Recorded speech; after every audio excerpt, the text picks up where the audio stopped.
Hi everybody, I'm Darren DeWalt, and I'm here to teach you guys how to cut round fruits and vegetables with some basic knife skills. Because nature doesn't give us square produce, we've had to learn how to cut round ones. And I'm going to show you how to do that. The first thing we need to do is find the top and the bottom of what we're going to cut. To find that, we want to look for the marks on the top and the bottom. And that's usually where the stem and or the flower were once attached. Once you've located the top and the bottom, we want to go and remove them.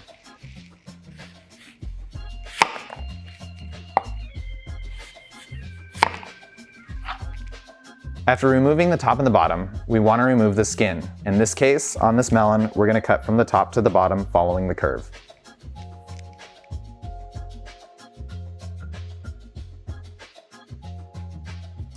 Using almost a sawing motion, we want to follow the edge of the produce as we remove the skin.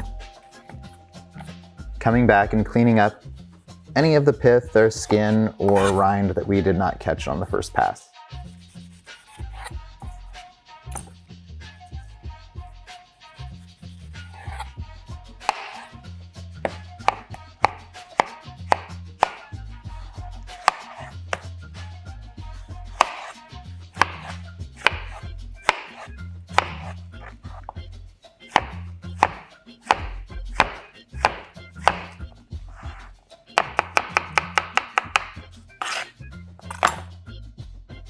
You can use this technique on a variety of fruits and vegetables, and I'll be able to demonstrate with some of the produce that I have here.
I hope these techniques help you guys out at home. Remember, always be safe while using a knife, and I'll see you guys next time.